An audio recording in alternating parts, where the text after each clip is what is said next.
समन्ता चक्कवालेषु अत्रा गच्छन्तु देवता सद्धम्मं मुनिराजस् सुनन्तु सग्ग मोक्खदं ධම්මස්සවන කාලෝ අයං භදංතා ධම්මස්සවන කාලෝ අයං භදංතා ධම්මස්සවන කාලෝ අයං භදංතා නමෝ තස්ස භගවතු අරහතෝ සම්මා සම්බුද්දස්ස නමෝ තස්ස භගවතු අරහතෝ සම්මා සම්බුද්දස්ස නමෝ තස්ස භගවතු අරහතෝ සම්මා සම්බුද්දස්ස සබ්බේ සංඛාරා අනිච්චාති යදා පඤ්ඤාය පස්සති අත නිබ්බින්දති දුක්ඛේ සමග්ගෝ විසුද්ධියා. සද්ධා බුද්ධ සම්පන්න පින්වත්නි, සම්මා සම්බුදුරජාණන් වහන්සේ දේශනා කරපු ධර්මයට අනුව අපේ ජීවිතය සකස් කරගන්නේ නැතුව අපේ චිත්තසංතානයෙන් ඒ ධර්මානුකූල සිතුවිලි නැగిලා එන විදිහට අපේ సంతానගත වැඩපිළිවෙල සකස් කරන්නේ නැතුව මේ ජීවිතය සාර්ථක කරගන්න, සසර සුවපත් කරගන්න, දුක් නැති කරගන්න පුළුවන් කමක් නැත්තේ නෑ. ඒකින්ද අපි දැඩි අධිෂ්ඨානයකින් ඕන අපේ හිත සකස් කරන්න ඕනේ.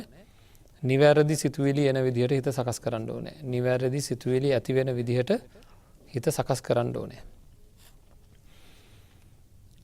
ඒ සඳහා කළ යුතු ප්‍රායෝගික වැඩපිළිවෙලක් තියෙනවා පින්වත්නි. හිතේ තියෙන කෙලෙස් ධර්මයන් අඩු වෙලා හිත සුවපත් භාවයට පත් කරගන්න නිකම් පුළුවන්කමක් නැත්තේ නෑ. දැවෙන, තැවෙන, පිච්චෙන ස්වභාවයෙන් තමයි නැත්තම් හැමදාම ඉඳ වෙන්නේ. මොනතරම් දේවල් මේ ජීවිතේට අපි මොහොතකට හිතන්න ඕනේ. මොනතරම් දේවල් මේ ජීවිතේට ලබා දීලා තියෙනවද කියලා. දැනුත් ඉල්ලනවා එක එක ඒවා. ඉවරක් නැතුව මේ හිත අපෙන් එක එක ඒවා ඉල්ලනවා. ඉල්ලන්නේම ඔයිට කලින් ලබා දුන්නේවද නැද්ද? නේද? බලන්න කියලා කියනවා අපේ හිත අපිට. බල කරනවා. දැක්කේ නැත්තම් නිකන් දැවෙනවා, පිච්චෙනවා වගේ ගතියක් ඇති කරනවා. අහන්න කියලා කියනවා, අහවල් දේවල් අහන්න කියලා කියනවා. අහවල් ආග්‍රහණයන්, අහවල් රසයන් විඳින්න කියනවා. රාග ආදී කෙලෙස් ධර්ම වලින් පහස ලබන්න කියලා දැඩි බලපෑමක් හිත ඉල්ලනවා. මේ දේවල් ලබා දෙන්න කියලා. ඊළඟට ආදරය ආදී දේවල් වලින් සතුට ඉල්ලනවා. ඔය ඉල්ලන්නෙම කලින් දුන්නේවද නැද්ද? කලින් ලැබිලා තිබ්බ දේවල්ද නැද්ද? ඒවම ඉල්ලන්නේ. දැන් තව එක සැරයක් දුන්නා කියලා හරියයිද? තව එක සැරයක් දුන්නා කියලා හරියයිද? ආයෙ සැරයක් ඉල්ලනවා කොයි වෙලාව හරි. තව සැරයක් දුන්නා කියලා හරියයිද? මේ හිත හරියයිද? නෑ. තව සැරයක් ඉල්ලනවා. ආයෙ සැරයක් දුන්නා කියලා හරියයිද? ඔය චුට්ටවත් අපිට තේරුම් ගන්න බැහැ අඩුම ගානේ. නේද?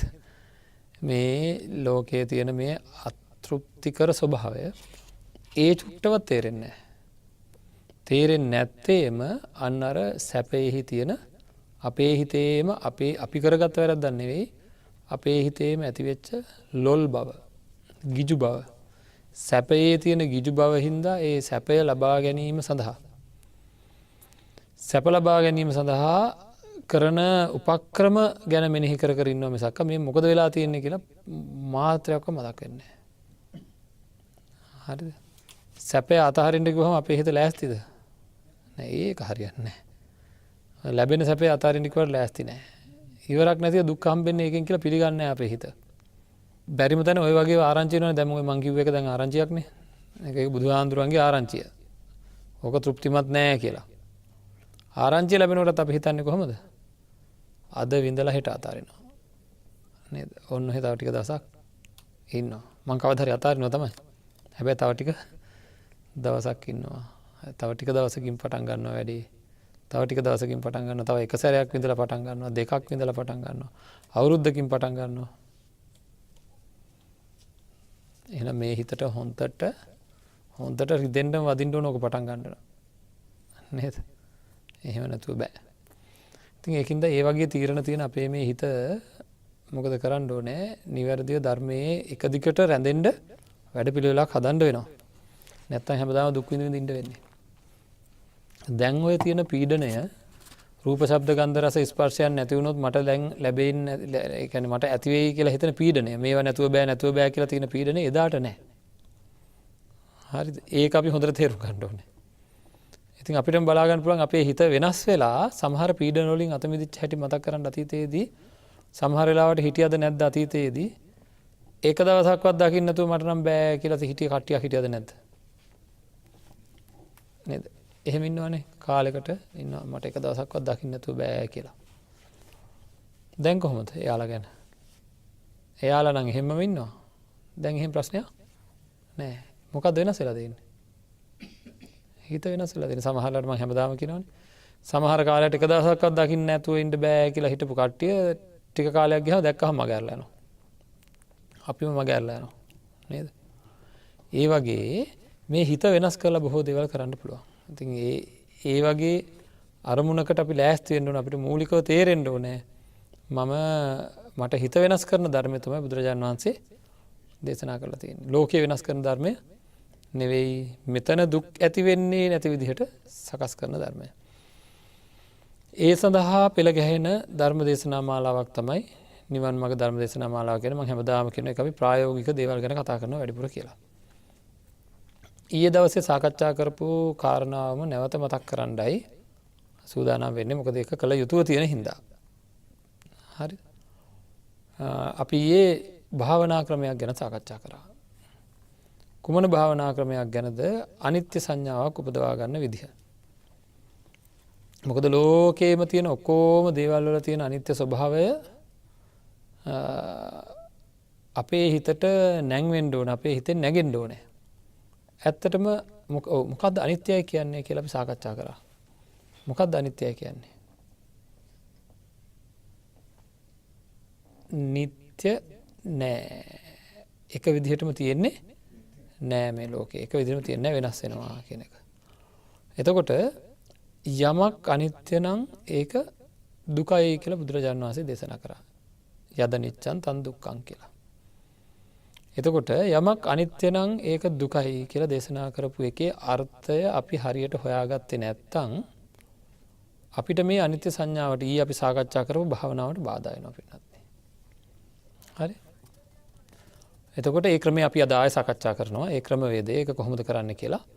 මොකද මේ දවස්වල අපි කතා කරමින් ඉන්නේ සම්මර්ෂණ ඥානය ඇති කර ගැනීමේ ක්‍රමවේදය පිළිබඳවයි.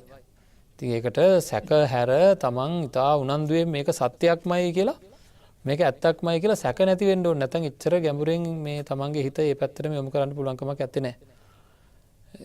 හැම තැනකම තියෙන මේ ලෝකයේ තියෙන නිවන හැරෙන්න සිද්ධ වෙන හැම සිද්ධියකම අනිත්‍ය ස්වභාවය තමන්ගේ මනසට වැටහෙන විදිහට වෙන කිසිම තැනක හිත ඇලෙන්නේ නැති විදිහට සකස් කරගන්න වෙනවද නැද්ද?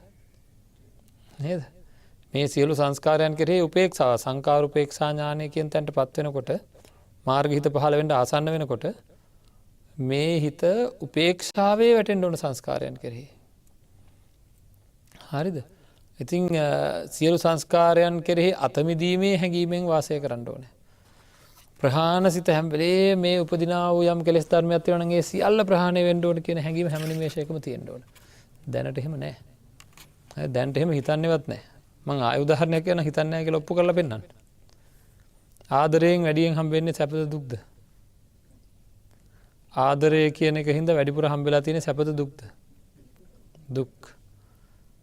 මං කියන එහෙනම් දැන් ඉඳලා ආදරය කරන එක ආදරය අයින් කරලා දාන්න කියලා. ඕන වැඩි. ඇත්තටම හිත මොකද කියන්නේ? තව ටිකක් ඔන්න ඔය තිබ්බදී කියලා තමයි කියන්නේ. ඒකට ඇතුළෙන්ම කැමැත්තක් නැහැ. ඇතුළෙන්ම කැමැත්තක් නැහැ. අන්න ඒ කැමැත්ත නැති හින්දා නේද? ඒක තණ්හාවක්. ආදරය කියන්නේ තණ්හාවක්නේ. තණ්හාව කෙරෙහි තියෙන තණ්හාව කියලා එකක් තියෙනවා අපේ හිතේ හැදෙන. හරිද? ඒක හින්දා මේකෙන් ගලව ගන්න බෑ අපිට අපේ හිත. ඉතින් මේක අපි පරිස්සමෙන් තේරුම් ගන්න ඕනේ. තණ්හාව කෙරෙහි තණ්හාවක් තියෙනවා. අපේ මේ තණ්හාව නම් අයින් වෙලා බෑ. නේද? තණ්හාව අයින් කරලා කොහොමද කියලා. හරි. අහපුවම කියනවා ඔක වෙන වෙන භාෂාවලින් කියන්නේ. මේ ආදරේ නැතුව පුළුවන් නේද? ජීවිතයක් කියලා එකක් තියෙනවා එහෙම වුණොත් එහෙම. අපි ජීවත් වෙන්න එපා හාමුදුරුවෝ මොනවා කිව්වත්. නේද? ඔය විදිහට කිය නේද? ඔක්කොම ඈතට කල් දාන්නේ ඔන්න ඕවාගෙන් තියෙන සැපය දැනට මේ කාලේ මේ තියෙන තත්ත්වයන් අනුව පංචකාම සම්පත්තියෙන් ලැබෙන සැපය ලොකු සැපයක් විදිහට දැනෙනවා. හිත හඳුනගෙන තියෙන ඒක හින්දා ඒක අයින් කරන්න මගේ හිත කැමති නෑ. ඒකින්ද හුඟක් දෙනකොට ඕක අයින් කරන්න හම්බෙන්නේ නෑ. ඒකට වැඩපිළිවෙලක් තියෙනවා. ක්‍රමානුකූලව මේ හිත ගලව ගන්න ඕනේ. හරි මේක දේශනාවේ තියෙන කොහොමද වල් අලියා වගේ කියලා. කැලෙන් අල්ලගත්ත අලියා ගේනවා රජුරවන්ට පුහුණු කරන්න. ඉතින් දන්වැල් වලින් එහෙම බැඳලා තියෙන්නේ. බැඳලා තිබ්බට හිත කොහෙද අලියාගේ? කැලේමයි හිත. හිත තියෙන්නේ කැලේමයි. ඒ වගේ අපි පාපයට තියෙන බය හින්දා, ලැජ්ජාව හින්දා, අපාය යන්න වෙයි කියලා ওই වගේ දේවල් හින්දා අපි පරිස්සමෙන් ඉන්නවා. හැබැයි හිත තියෙන්නේ කොහෙද? පුළුවන් තරම් වැරදි කරගන්න පුළුවන් නම් හොඳයි. ඒ වගේ තමයි හිත තියෙන්නේ. නේද? තණ්හාව අයින් කරන්න හිත නෑ පින්වත්නි. ඉතින් ඔන්න ඔය தත්වයන් හින්දා හිමී මෙල්ල කරගන්න ඕන එකක් මේක. හරිද? හිමී මෙල්ල කරගන්න ඕන කෙලෙස් වලින් අයින් කරගන්න ඕනේ. ඒකට තමයි අපි හැම තැනකම තියෙන අනිත්‍ය ලක්ෂණය මං කිව්වා. හැම තැනකම තියෙන වෙනස් වෙන ලක්ෂණය අපේ හිතට වැටහෙන්න ඕනේ. නැවත සාකච්ඡා කර මේ සාකච්ඡා කරන ඒවා ක්‍රියාත්මක භාවයට ගන්න ඕනේ. කොයි හරි කාලයක් එන්න ඕනේ මොන තැන අරමුණු වුණත් ඒකේ තියෙන අනිත්‍ය ලක්ෂණය මගේ මනසට සංඥාවක් විදිහට එන්න ඕනේ. මොනවද තාත්තා මතක් වුණත්, සහෝදරයා මතක් වුණත්, ඥාතියා මතක් වුණත්, කේවල් දොරවල් ඉඩම් කඩම් මේ හැම දෙයක්ම ඕනම දෙයක් తాවකාලිකව තියෙන දෙයක් කියලා වැඩක් නෑනේ. මේකට බැඳීමක් ඇති කරගෙන වැඩක් නෑනේ. ආදරයක් මතක් වුණත් මොනම දෙයක් වුණත් හැම එකකම තියෙන වෙනස් වෙන ස්වභාවය හැම නිමේෂයකම Tamanට මතක් වෙන්න ඕනේ. මේක කියනකොට මේ විශ්වාසය ඇති කරවන්න මම මේ ටික ආය මේ කියන්නේ. ඇත්තට එහෙම මේ අනිත්‍ය මතක් වෙවි ජීවත් වෙන්න පුළුවන් වෙයිද දන්නේ නැහැ. ප්‍රශ්න තියෙනවා අපිට. එහෙම හාමුදුරුවෝ නම් කියයි ඉතින් හාමුදුරුවෝ නම් මොකද ආයේ මේ සිවුරක් දාගෙන හාමුදුරුවන්ට බැරි අනිත්‍ය මතක් කර ඉන්න. අපි කොහොමද ඒක කරන්නේ? ගිහි ජීවිතයක් ගෙවන කෙනෙකුට අනිත්‍ය සංඥාවෙන් ජීවත් වීම බැරි දෙයක්ද? බාධාවක්ද ගිහි ජීවිතයට? එහෙම නොවන එකයි පින්නොත්නි බාධාව තියෙන්නේ. ඇයි රණ්ඩු නැත්තම් හැමතැනම? ගිහි ජීවිත හුඟක් අයගේ සාර්ථකද අසාර්ථකද?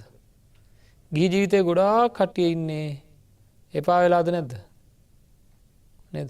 බොහෝ ස්වාමිවරු භාර්යාවරු බොහොම කැමැත්තෙන් ජීවිතය ඇති කරගත්තට වැඩි දෙනෙක් මෙහෙම කියනවා මං අහලා තියෙනවා. තරහ ගිල්ල හරි කියනවා. සංසාරේවත් එපා. එහෙම ගිය කිදි ළඟටම වෙලා ඉන්නවා හැබැයි. සංසාරේවත් එපා කියන වචනේ එක සැරයක් හරි කියනවා. එපා වෙලා තියෙන්නේ කියලා කියනවා. මං කරගත්ත ලොකුම මෝඩකම තමයි මගේ විවාහය කියලා කියනවා. හරිද? එහෙම එක සැරයක් හරි කියනවා ඇති. එහෙම කීගෙන නැති වෙන මොනව කරන්නද? අපි හිතමුකෝ ඕක වෙනුවට වෙන එකක් කරගත්තා කියලා. ඒත් මොකද? ඒත් එහෙම තමයි කියන්න වෙන්නේ. ඒකත් වෙනුවට වෙන එකක් කරගත්තා කියන්නකෝ. ඒක මොකද? ඒකටත් එහෙමයි කියන්න වෙන්නේ. ඇයි හැම හිතකම වෙනස් වෙන ස්වභාවය තියෙන හින්දා පින්නත්නේ. මේ වෙනස් වෙන සංස්කාරයෙන් පිහිට ගන්න බෑ අපිට. මේ සංස්කාරයෙන් පිහිටක් සරණක් බලාපොරොත්තු වෙන්න බෑ. ඇයි ඒවා මට නොකියාම වෙනස් වෙනවා. මට නොකියාම වෙනස් වෙනවා. ඉතින් එන්න ඒ தত্ত্বය තේරුම් අරගන්න අපේ හිත හැම වෙලේම මේ පණිවිඩය අපිට තමන්ගේ හිතෙන් මේ පණිවිඩය තමන්ට එන විදිහට හිත සකස් කරන්න ඕනේ. හැම නිමේෂෙම මේක බැරිද කියලා හිතනවා අපි. මේ බලන්න පින්වත්නි මේක ඇතිවිය යුතු හැඟීමක්. හරි? ගිනි කූරක් ගහපුවාම මං කියනවා ඕක විනාඩි 5ක් විතර තියාගන්න ඕන කියලා. ගිනි දැල්ල. ගිනි කූර ගහපුවාම අපි නිකන්වත් කියනවද හිතෙන්වත් මේක තව චුට්ටකින් නිවෙනවා කියලා? හිතෙන් කියනවද? වචනෙන් මං කියන්නේ මේක තව චුට්ටකින් නිවෙනවා කියලා කියනවද? නෑ. හැබැයි දන්නවද නැද්ද? බලන්න ඒක දන්නවා අපි. නේද? තනාග පිනිබිඳ දැක්කහම නිකන්වත් හිතෙන් කියනවද මේක කොයි වෙලාවෙ වැටෙයිද දන්නේ නැහැ කියලා? නෑ කියන්නේ නෑ හිතෙන් කියන්නේ. නමුත් දැනෙනවද නැද්ද ඒක? ඒක මොන භාෂාවක් කතා කරන කෙනාට උනත් දැනෙනවද නැද්ද? නේද? ආන් ඒ වගේ තමන්ගේ දරුවා දකිනකොට, තමන්ගේ ස්වාමියා දකිනකොට, භාර්යාව දකිනකොට ලෝකයේ තියෙන නොයෙකුත් වස්තු දකිද්දී අන්න එහෙම දැනීමක්, හැඟීමක් ඒක නැති වෙනවා, වෙනස් වෙනවා කියලා අන්න එහෙම දැනීමකින් ජීවත් වෙන්න පුළුවන්කම ඇති වෙන්න ඕනේ. එතකොට බලාපොරොත්තු ඇති වෙන්නේ නැහැ. දැන් දුක් ඇති වෙන්නේ ඇයි? බලාපොරොත්තු තියෙන හින්දා දැන් දුක් ඇති වෙන්නේ නේද?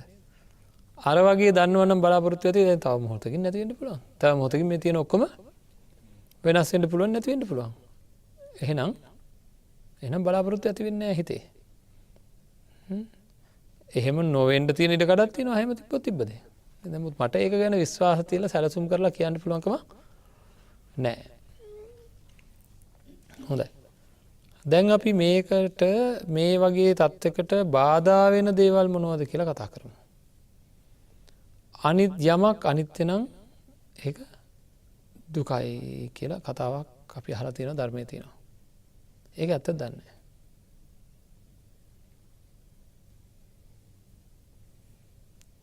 ඒක ඇත්තද දන්නේ නැහැ. මේක මොකද මේ සම්මර්ෂණ ඥානෙ මුළු ඔක්කොම හැම තැනකම තියෙන සියලු සංස්කාරයන් සබ්බේ සංඛාරා දුක්ඛාති. සියලු සංස්කාරයන් දුකයි කියන. හේතු නිසා හටගන්න යමක් වේද ඒ සියල්ල දුකයි කියන බුදුරජාණන් වහන්සේ. හරිද? සියලුම සංස්කාරයන් දුකයි කියනවා. එහෙනම් සැප හැදෙන ගතියක් තියෙනවද නැද්ද කියලා බලන්න පොඩ්ඩක්. සමහර දේවල් හින්දා තුවාලයක් වෙලා හොඳට රිදෙනවා. මේ රිදෙන වෙලාවේ ඒ තුවාලේ නිත්‍යව තිබ්බොත්, වෙනස් වෙන්නේ නැතුව තිබ්බොත් දුක දිගටම තියෙනවා නේද? තුවාලේ වෙනස් වෙලා ඒක හොඳ වෙන එක සැපද දුකද? තුවාලේ හොඳ වෙන එක. දුක් විඳින්න තුවාලේ හොඳ වෙන එක සැපද දුකද? සැප. එහෙනම් තුවාලේ අනිත්‍ය ස්වභාවයෙන් හින්දා ඒක හොඳ උනේ. එහෙනම් අනිත්‍ය දේ සැපයිද? ඒක නෙන්න. මේ කාර්ය කතාවක් නෙවෙයි. අනිත්‍ය සැපයි වගේ මට පේන්න බලාගෙන ගියා. නේද? ඕක පුදුම කතාවක්. ඕකට කියන මෙන්න මෙහෙමත්. අපාය ගිය කෙනාට අපාය නිත්‍ය වුණොත් හරි. එහෙම කියනවා. හරිද? හැබැයි අපාය ගියේ අනිත්‍ය හින්දා කියලා හිතන්නේ. අනිත් පැත්තට හිතන්නේ. අපායේ ඉන්න කෙනාට අපාය නිත්‍ය වුණොත් දුක නිත්‍යයි. අපාය අනිත්‍ය හින්දා තමයි උඩට ආවේ කියනවා. අනිත්‍ය ස්වභාවයෙන් හින්දාම ගියෙත්. නේද? ඒක අපි පැත්තකින් තියමුකෝ. කොහොම නමුත් මම මෙහෙම අහනවා. මේ ලෝකේ අපිට සැප නැද්ද? අන්න తాවකාලික සැප කියලා තියෙනවා. తాවකාලික හරි සැපනේ. රූප දැකීමෙන්, සද්ද ඇසීමෙන්, ගන්ධ රස ස්පර්ශයන් ලැබීමෙන් සැප තියෙනවා. නේද? අන්න ඒ සැප නෙවෙයිද?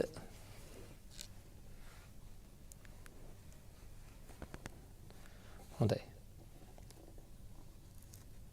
කිරි වීදුරුවකට ගොම බින්දුවක් වැටුනොත් මොනව වෙනවද?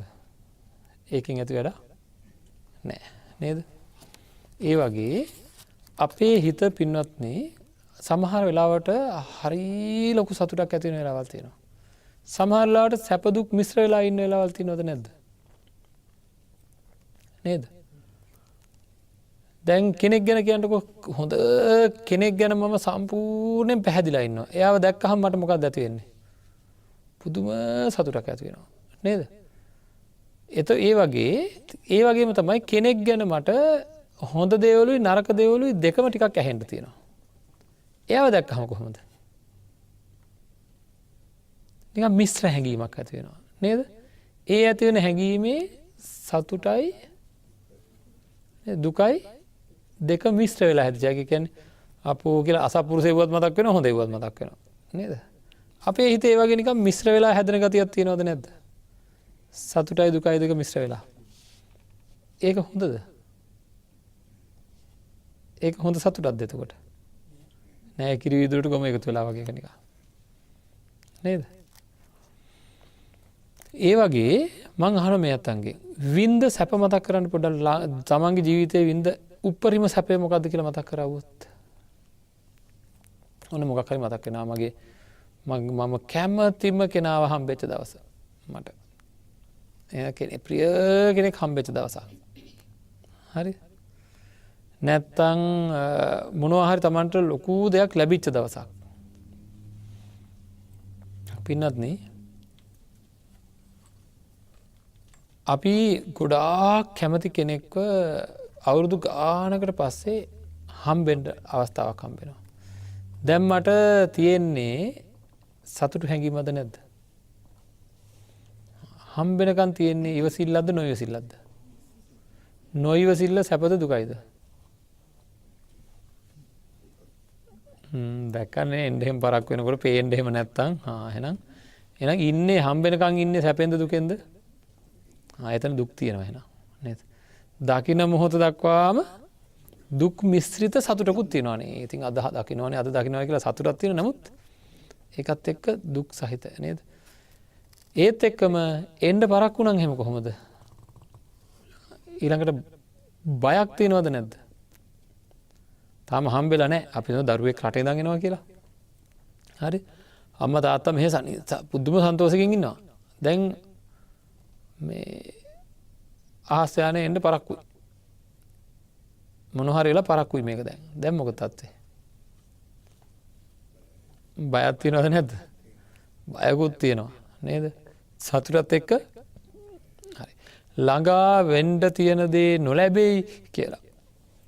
ලබා ගන්න ලැබෙන්න තියෙන දේ නොලැබෙයි කියලා නොසන්සුන්කමක් බයක් තියෙනවද නැද්ද? ඇයි ඒ? ලැබෙයි කියලා තිබ්බට නිත්‍ය වශයෙන්ම ලැබෙයිද කියලා කියන්න පුළුවන්කම නෑ. ඇයි ඒ?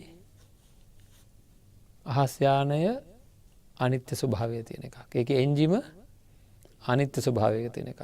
දරුවා ඒකේ නැගලා එන දරුවාට මගදී heart attack එකක් හැදෙන්න පුළුවන්. එහෙනම් ඒක අනිත්‍ය ස්වභාවයේ තියෙන දේ. එහෙනම් මගේ ඇස්මානයට පැමිණෙන තුරු මං ඉන්නේ සැප තිබුණාට සැප එක මිශ්‍ර වෙච්ච දුකකින්ද නැද්ද? ඇයි ඒ? මම සැප හොයන්නේ අනිත්‍ය ලක්ෂණය අනිත්‍ය ස්වභාවය තියෙන වස්තුවකින් හින්දා. තේරුණාද? ඔය කියන ප්‍රශ්නේ දිගටම තියෙනවද නැද්ද? තියෙනවා. දැන් හම්බුණා. දැන් හම්බුණා කියන විදිහ හම්බුනහම සැපයිනේ. හම්බුනහම සැපයි. ඉතා ලැදි දෙයක් ඉතා හොඳ දෙයක් හම්බෙනවත් එක්කම මොකද තියෙන්නේ? ඒකත් එක්ක පෙරපසු නොවීම අපිට තියෙනවා. පරිස්සම් කරගන්න ඕනේ, රැක ගන්න ඕනේ කියන හැඟීම තියෙනවද නැද්ද? ළමයා එන්නේ මොන්න සෙල්ෆෝන් එක කරේ තියාගෙන කියලා හිතන්නකෝ. කනේ තියාගෙනම එන්නේ. ඇවිල්ලා අම්මට තාත්තට කතා කරලා ආයෙ කෝල් එකක්, ආයෙ දිග කෝල් එකක්, ආයෙ දිග කෝල් එකක්. දැන් මොකද වෙන්නේ? සමහරවල් හුඟක් වෙලා හිතෙන්නේ මොකද්ද? ආවට වැඩිය හොඳයි හිටිය තැන පස්සේ තුන ආවට වැඩිය හොඳයි හිටිය විදිහට හිටියානම් කියලා. නේද? දැක්ක මොහොතේ ඊටාම කැමති අයව දැක්ක මොහොතේ ඉඳන් තියන්නේ රැක ගන්න ඕනේ කියලා අදහස. හොඳයි වටින මුදලක් හම්බුණා කියනකො ලොකු මුදලක් හම්බුණා. සුවිපයක් ඇදුණා කියනකො ලොකු ගාණක් හම්බුණා. දැන් මොකද හම්බුණා කියලා දැනගත්ත ගමන් ලොකු සතුටක්. ඒ සතුටත් එක්ක මොකක්ද තියෙන්නේ? කොයි වෙලාවෙ ලැබෙයිද කියලා නොසන්සුන්කමක් තියෙනවා. නොලැබී යයිද කියලා බයක් තියෙනවා. දැන් ලබා ගත්ත කියනකො ලබා ගත්ත වෙලාවෙ දැන් මොනවද තියෙන්නේ? හොරු උසයි දන්නේ නැහැ මේක පරිස්සම් කරගන්න. දැන් ලංකාවම දැනගත්ත මට මෙහෙම වුණා කියලා. නේද? ඒ වෙලාවෙ ඉඳන් පරිස්සම් කරන්නද නැද්ද? ඇයි එහෙම වෙලා තියෙන්නේ? මොනවද මේ ලෝකේ? සක්විති රජකම හම්බුණත් මැරෙයි කියන බය තියෙනවද නැද්ද? ව්‍යාධියට පත් වෙයි කියන බය තියෙනවද නැද්ද? ජරාවට පත් වෙයි කියන බය තියෙනවද නැද්ද? ඇයි මේ ඔය ඔක්කොම සංස්කාරයන් ඒ සියලු සංස්කාරයන්ගේ තියෙන නিত্য නොවන ලක්ෂණය. නিত্য නොවන ලක්ෂණය. අනිත්‍ය ලක්ෂණය කොතන හරි තියෙනවද? උපදින සැපත් එක්කම හේවණැල්ල වගේ ඒකත් එක්කම පෙරපසු නොවීම සකස් වෙන දුකක් තියෙනවා. තේරුණාද? නේද? අන්න ඒක තමයි කියන්නේ යමක් අනිත්‍ය නම් ඒක දුකයි කියලා. යමක් අනිත්‍ය නම් ඒක දුකයි කියන්නේ ඒකයි. ඔය ටික දැනගත්ත කෙනා මොනව කරයිද? ඔය ටික දැනගත්ත කෙනා හරියට තේරුම් ගත්තොත් මොනව කරයිද? නිත්‍ය සැපක් හොයනවා. එයා මේ ලෝකේ හරියට තේරුම් ගත්තොත් අනිත්‍ය ලක්ෂණය එයා මේ ලෝකයේ තියෙන දේවල් හොයාගෙන යනවා. මේකත් අනිත්‍යයි, මේකත් වැඩක් නැහැ, මේකත් වැඩක් නැහැ, මේකත් වැඩක් නැහැ. අන්තිමට පංචකාම සම්පත්තිය අතහැරලා කාමච්ඡන්ද ආදී අතහැරලා ප්‍රථම ධ්‍යානට එයාගේ හිත. නේද? ඒක ලොකු සැපයක් නේ. ඒකත් අනිත්‍යද නිට්ටයද? ඒකත් අනිත්‍යයි. ওই විදිහට ඔය ඔක්කොම අතහැරිලා අන්තිමට මොකද වෙන්නේ? එයා වැටෙන්නේ නිවන් දකින්න ඕනේ කියන තැනටයි. හරි. ඉතින් ඒක හින්දා මෙන්න මේ සංඥාව උපදවා ගන්න හැම දෙයකම තියෙන නිට්ටය නොවන ලක්ෂණය. හරිද? ලක්ෂණය අපි පිරික්සන්න ඕනේ අපේ හිතෙන් පණිවිඩයක් එනකන්. දකින දේ පින්වත්නි ධර්මානුකූල මානසිකාරයකට මේ ලෝකය නිවන් දකින්න ආශිර්වාදයක්.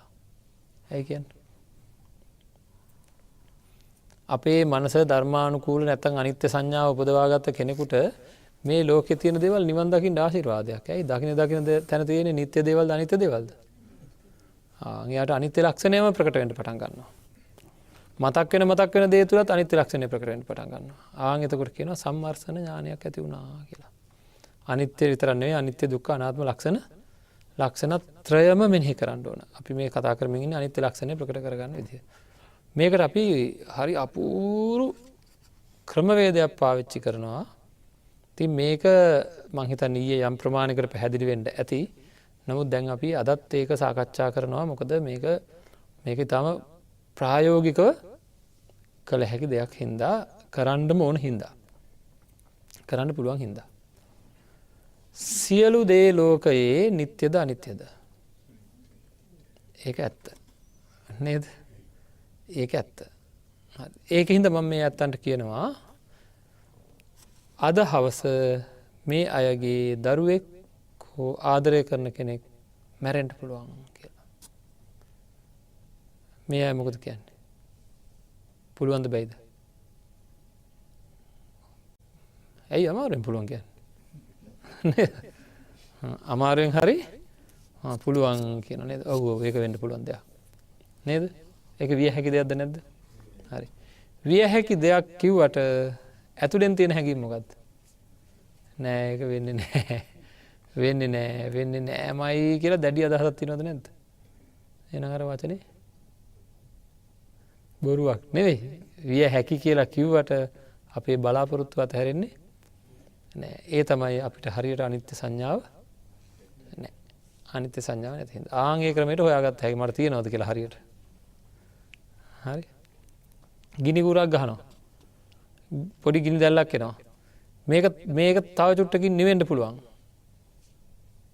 කියනකොට හිතේ ඇති වෙන හැඟීමයි කියන වචනේ දෙකම එකද නැද්ද? නෑ නිවෙන්නේ නෑ කියලා අදහසක් එහෙම තියෙනවද? තනාග පිළිබිඳක් තියෙනවා. මේක තව චුට්ටකින් වැටෙන්න පුළුවන්. කියලා කියනකොට අපි කියන වචනේ හිතේ ඇති වෙන හැඟීමයි එකයි. මගේ දරුවා අද හැන්දෑවේ මැරෙන්න පුළුවන්. කියනකොට වචනේ නම් පුළුවන් හැබැයි දෙක වෙනස්. ඔන්න ඔය ක්‍රමයට බලා ගන්න මගේ අනිත්‍ය සංඥාව කොච්චරද කියලා. ඔන්න ඔය දෙක එකක් වෙන්න ඕනේ. හරි? ඒ විදිහට හදන්න නම් හැම තැනකම තියෙන අනිත්‍ය අපි පිරික්සන්න ඕනේ. මේක වැහිලා තියෙන්නේ සන්තති ගණයෙන් වැහිලා තියෙන්නේ. හරි? මේක සමූහ ගණයෙන් වැහිලා තියෙන්නේ. ඒ කියන්නේ මේ ලෝකයේ තියෙන දේවල් පින්වත්නි අපිට රන් රිදී මුතු මැණික් ආදී වශයෙන් පේනවා. හරිද? ඊට පස්සේ ඒ වයින් හැදිච්ච මේස පුටු ආදී වශයෙන් පේනවා. පුද්ගලයෝ වශයෙන් ආත්ම වශයෙන් පේනවා. ඒ වගේ දේවල් නැති වෙන තුරු මේ වාගේ තියෙන අනිත්‍ය ලක්ෂණය ප්‍රකට වෙන කරගන්න ඕනේ. දුක්ඛ ලක්ෂණය අනාත්ම ලක්ෂණය ප්‍රකට කරගන්න ඕනේ. එතකොට අපිට පහසුවෙන් අනිත්‍ය සංඥාවක් ඇති කර ගණ්ඩ තියෙන අපි ඒ කතා කරපු ක්‍රමේ ආයසරයක් සාකච්ඡා කරනවා මම. මට ලැබිච්ච දෙයක් හෝ නොලැබිච්ච දෙයක්. ලැබිච්ච දෙයක් හෝ නොලැබිච්ච දෙයක් මේ ලෝකෙ තියෙනවනම් ඔන්න ලෝකෙ කොටස් දෙකකට බෙදෙනවා. මට මගේ සන්තක දේවල් සහ මට අයත් කියලා හිතෙන දේවල් සහ අයත් නැති. අජ්ජත්තංවා බහිද්ධාවා. මට මගෙන් බාහිර දේවල් ඇතුළේ දේවල්. දූරේවා සන්තිකේවා. දුරවේවා ළඟවේවා. ඒ වගේ ලොකු දේවල් සියුම් දේවල්. මේ වගේ පින්වත්න මොකක් හරි ක්‍රමවේදයකින් මේ ලෝකය ගැනම හිතාගෙන සියලු ලෝකය කියන්නේ මේ ඔක්කොම දේවල්.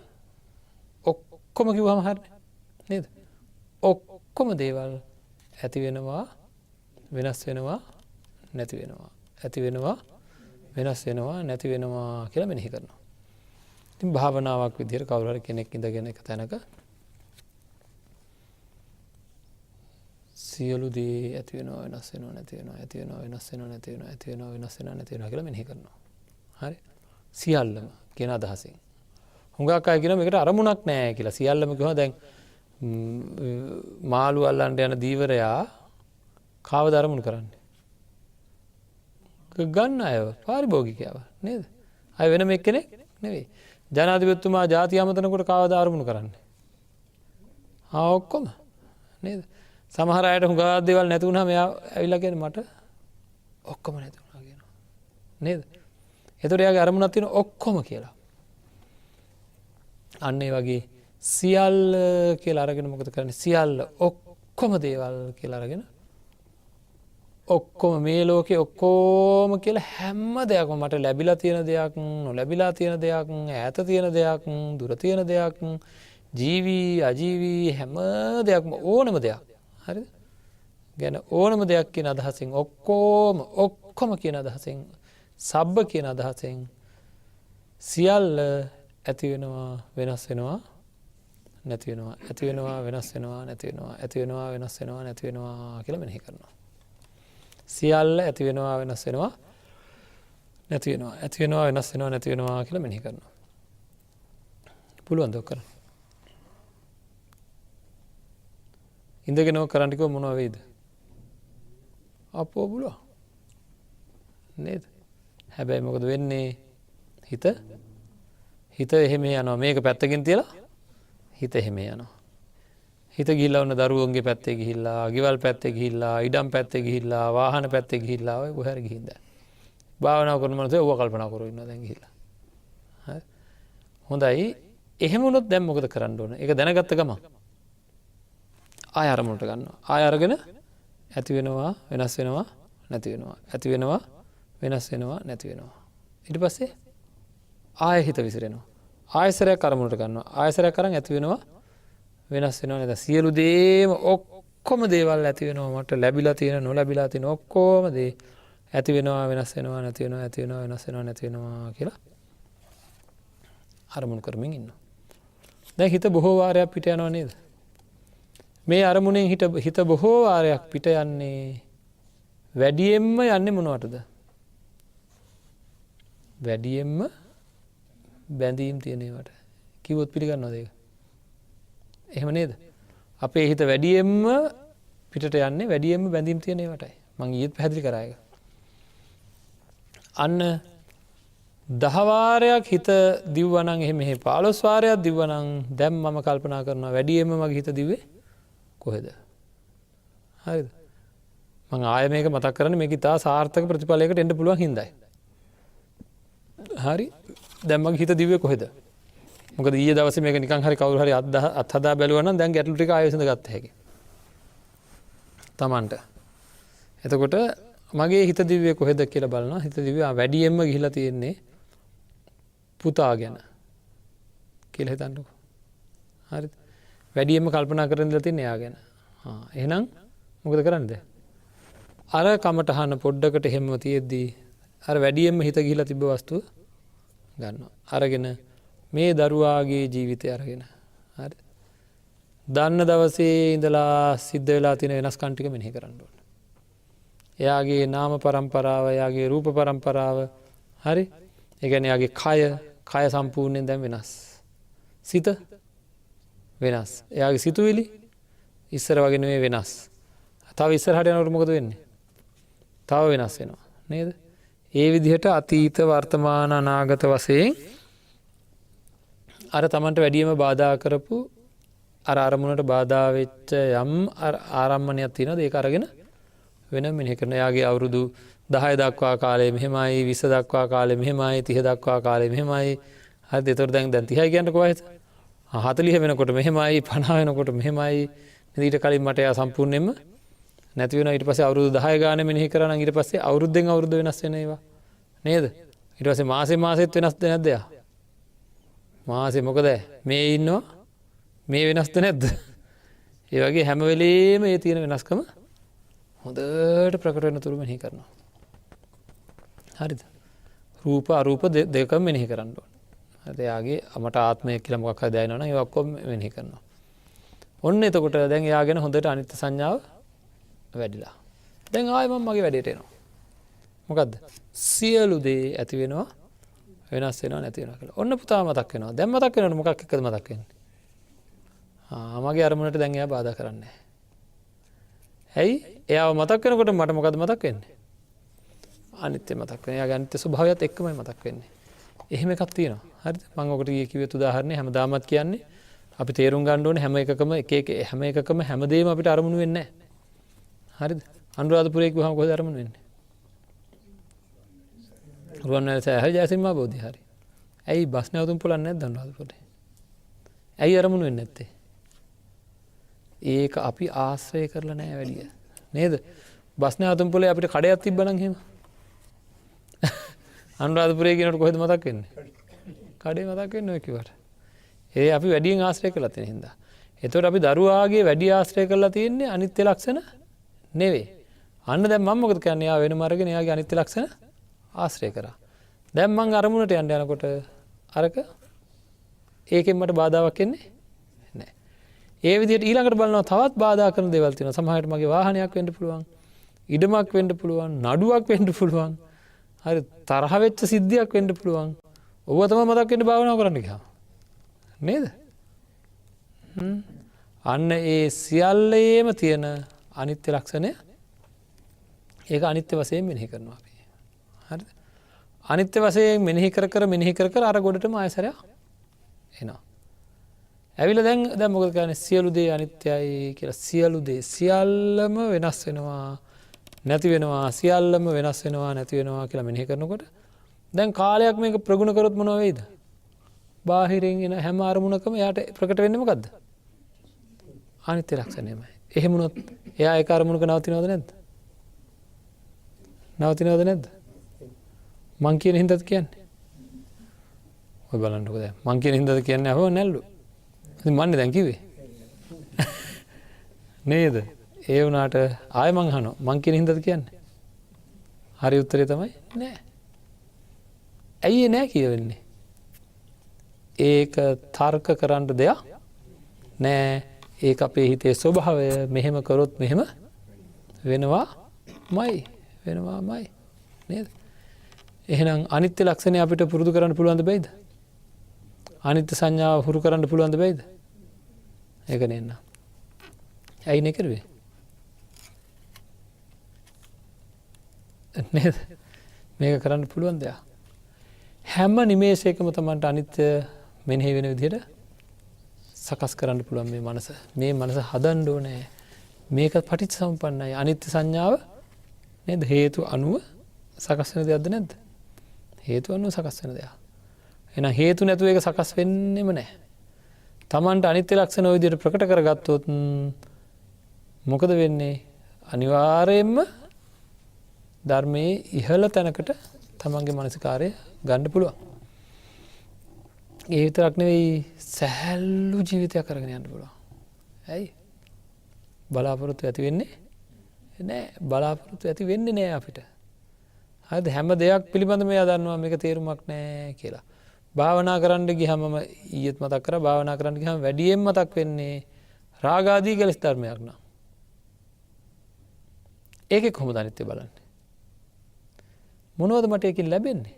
මට ඒකෙන් ලැබෙන්නේ සැප වේදනාවක් නේද? ඒක නිට්ටයද? ඒක වෙනස් වෙන්නේ නැතුව තියනවද? කොච්චර දෝ මහන්සිලා බොරු කියලා නේද? අනුන්ගේ ඇස් වලට වැලි ගහලා ඔක්කොම කරලා මේ ලබා ගන්න සැප වේදනාව එක ෂණයක නැති වෙලා යනවා. එක ෂණයක නැති වෙලා යනවා. එහෙනම් ඒ එන්නේ ඒ වගේ තියෙන අනිත්‍ය ස්වභාවය මෙනෙහි කරපුවම ඒ වගේ හිත ඇලෙන්නේ නැතුව යනවා පින්නත්නි. ඇලෙන්නේ නැතුව මොකද වෙන්නේ? ඔන්න ක්‍රමානුකූලව තමන්ට මේ ලෝකේ තියෙන හැම දෙයක් ගැනම අනිත්‍ය සංඥාවෙන් වාසය කරන්න පුළුවන්. තමන්ගේ ළඟ තියෙන දේවල් ඉතින් මේකෙදී රූප විතරක් නෙමෙයි පින්නත්නි, වේදනාවල්, සංඥාවල්, ආදරය ආදී සංස්කාරයන්, ඒ වගේම චක්කු විඤ්ඤාණ, සෝත විඤ්ඤාණ, ගාහන විඤ්ඤාණ, ජීව විඤ්ඤාණ ආදී විඤ්ඤාණය. හරි, හැම විඤ්ඤාණයක්ම ඇති වෙනවා නැති වෙනවා, ඇති වෙනවා නැති වෙනවා. ඉතින් මෙන්න මේ වගේ මෙතන හේතු හින්දා සකස් වෙන යමක් තියෙනවා. ඒ සියල්ලේම ඇතිවීම, වෙනස් වීම, නැතිවීම ඔය විදිහට මෙනෙහි කර එක කාලයක් යනකොට අපිට පුළුවන් වෙනවා ඇති වෙනවා, වෙනස් වෙනවා, නැති වෙනවා කියන වචන තුන වෙනුවට හැඟීමක් උපදවා ගන්න. ඒක ඉපදෙනවා පින්නත්නි. හරිද? ඒ කියන්නේ වෙනස් වෙනවා කියන හැඟීම, නැති වෙනවා කියන හැඟීම. යම් වෙනස් වෙන වේගයෙන් වෙනස් වෙන දෙයක් දැකලා අපි හැම වෙලේම හිතෙන් වචනෙන් වෙනස් වෙනවා කියලා කියනවද නැත්නම් දැනෙනවද? මම අර ඉස්සෙල්ලා කිව්වා වගේ. ගිනි කූර නිවෙනවා කියලා දැනෙනවා. කවදාකවත් අපි හිතෙන්වත් කියලා නැහැ ඔය ගිනි කූර තව චුට්ටකින් නිවෙනවා කියලා. හිතෙන් කියලා නැහැ, නමුත් දන්නවා. අන්න ඒ වගේ අනිත්‍ය හැඟීම අපේ තුල ජනිත වෙන්න ඕනේ. හරිද? අන්න ඒ හැඟීම ජනිත වුණාද අන්න ඒ තැනත්තාට මොනවා හරි දෙයක් දකිනකොට, අහනකොට, විඳිනකොට අන්න ඒ හැඟීම ඉක්මනට ඉස්මතු වෙලා එනවා. හරි? ඔය විදිහට අපේ තියෙන ඔය විදිහට මම අපි හෙට තව ඉදිරියේ ධර්ම දේශනාවල දුක්ඛ ලක්ෂණය සහ අනාත්ම ලක්ෂණය ගැන තව සාකච්ඡා කරමු. මේ වගේ ඒ ලක්ෂණ අපි ප්‍රකට කරගත්තොත් පින්නත්නි, ඔන්න අපිට පුළුවන් වෙනවා සම්මර්ෂණ ඥානය ඇති කරගන්න. සම්මර්ෂණ ඥානය ඇති කරගත්තාම අපිට පුළුවන් ඕක තුලින් ඇතිවීම නැතිවීම, නාම පරම්පරාවේ, රූප පරම්පරාවේ ඇතිවීම නැතිවීම ප්‍රකට කරගන්න පුළුවන්කම තියෙනවා. ඇති වෙනවා නැති වෙනවා. හැම සිතක්ම ඇති වෙනවා නැති වෙනවා. හැම වේදනාවක්ම ඇති වෙනවා නැති වෙනවා. හැම හැඟීමක්ම ඇති වෙනවා නැති වෙනවා. හැම හඳුනා ගැනීමක්ම ඇති වෙනවා නැති වෙනවා. හැම රූපයක්ම ඇති වෙනවා නැති වෙනවා. එතකොට අන්න ඒ ඇතිවීම නැතිවීම ප්‍රකට කරගත්තද යම්කිසි කෙනෙකුට, අන්න එතකොට ඒකට කියනවා උද්‍යව්‍ය ඥානය ඇති වුණා කියලා. ඒකට කියනවා උද්‍යව්‍ය ඥානය ඇති වුණා කියලා. ඔන්න ඔය උද්‍යව්‍ය ඥානය බලවත් වෙනකොට, ඒක මෝරනකොට තව හොඳට, අන්න එතකොට කියනවා මග්ගා මග්ග ඥාන විසුද්ධියට ආවා කියලා. මග්ගා මග්ග ඥාන දර්ශන විසුද්ධියට පැමිණෙනවා කියලා. මාර්ගය අමාර්ගය දන්න තත්ත්වයට, මේකයි මාර්ගය මේකයි අමාර්ගය කියලා දන්න තත්ත්වයට. අන්න ඒ කාලේ වෙනකොට තමයි භාවනා යෝගියාට ආලෝක, ප්‍රීති, පස්සද්ධි, සුඛ, ශ්‍රද්ධාව, ලොකු ප්‍රඥාවක් තියෙනවා වගේ දැනෙන ඒ වගේ භාවනා උපක්ලේශයන් පහළ වෙන්නේ. ආන්ගේ උපක්ලේශයන් ගැනත් අපි තව ඉදිරියේදී සාකච්ඡා කරනවා. හරි? දැන් එතකොට ඔන්න ඔය විදිහට අනිත්‍ය ලක්ෂණ උපදවා ගන්න කවුරුත් දක්ෂ වෙන්න ඕනේ. හරි, හෙට දවසේ අපි උපරිම උත්සාහ කරමු දුක්ඛ ලක්ෂණය ගැන සාකච්ඡා කරගන්න. එතකොට දුක්ඛ ලක්ෂණය සංස්කාරයන්ගේ වෙනස් වීම හින්දා ඇති වෙන මේ දුක්ඛ ලක්ෂණය පිළිබඳව ඒ වගේ ලොකු හැඟීමක් උපදවා ගන්න ඕනේ. හරිද? ඊට පස්සේ ඒ වගේ මට ඕන හැටියට වෙනස් වෙන්නේ නැති බව කියන අනාත්ම ලක්ෂණය. මේ ලක්ෂණත්‍රය එකතු වුණාම පින්වත්නි, අපිට මේ සංස්කාරය පිළිබඳව දැඩි කලකිරීම සහගත උතනින් එහාට තියෙන ඥානයන් උපදවා ගන්න පුළුවන්. බංගානුපස්සනාව ආදී ඥානයන් උපදවා ගන්න පුළුවන්. ඉතින් මේක ඉදිරියට යන්න පුළුවන් ගමනක්. තමන්ගේ සිත මේ කෙලෙස් වලින් අයින් කරගන්න පුළුවන්. පීඩිත කෙලෙස් වලින් අයින් වෙලා හිත සාන්ත කරගන්න පුළුවන්. හැම වෙලේම ඉල්ලනවනේ අපේ හිත. ආන්ගේ ඉල්ලන්නේ නැති තත්ත්වයකට හිතපත් කරගන්න පුළුවන්. මත්පැන් වීදුරුවකට පුරුදු වෙච්ච කෙනෙක් ඉන්නවා නම් ඒක දැක්කහම යාට හරි අමාරුයි. වතුර වීදුරුවක් දැක්කට අමාරු නෑනේ. මත්පැන් වීදුරුව දැක්කහම වතුර වීදුරුව දැක්කා වගේ නා. ප්‍රශ්නයක් නැහැ. නේද? ප්‍රශ්නේ ඉවරයි එතනින්. එහෙනම් අන්න ඒ වගේ අපේ හිත වෙනස් කරගන්න ඕනේ. ඒක කරන්න පුළුවන් දෙයක්. එහෙම නැත්නම් හැමදාම දුක් විඳින්න හින්ද වෙනවා. ඒකින්ද අද දවසෙත් අපි මේ ධර්ම දානමය පුණ්‍ය කර්මයට සහ සම්බන්ධ වෙච්ච හැම කෙනාම තමන්ගේ බාහුවලය යොදලා හරි හම්බ කරගත්ත ධනෙ වේ පහදම් කරලා ධර්ම දානමය පුණ්‍ය කර්මයක් සිද්ධ කරා තමනුත් ධර්මයේ ශ්‍රවණය කරලා අන් අයටත් ධර්මයේ ශ්‍රවණය කරන්න ලබා දෙනවා කියලා අන්න ඒ කෙරෙහි කරුණාවෙන් මෛත්‍රියෙන් කටයුතු කරපු මේ අත්තන්ට ඒ ධර්ම දානමය පුණ්‍ය කර්මයම තමන්ගේ යහපත සඳහාම තමන්ගේ අභිවෘද්ධිය තමන්ගේ නිවන සඳහාම හේතු වේවා කියලා ප්‍රාර්ථනා කරනවා. ආකාසට්ටා ච බුම්මට්ටා දේවා නාග මහිද්దికා පුඤ්ඤන්තං අනුමෝදිත්වා චිරං රක්ඛන්තු ශාසනං චිරං රක්ඛන්තු දේශනං චිරං රක්ඛන්තු මං පරන්ති.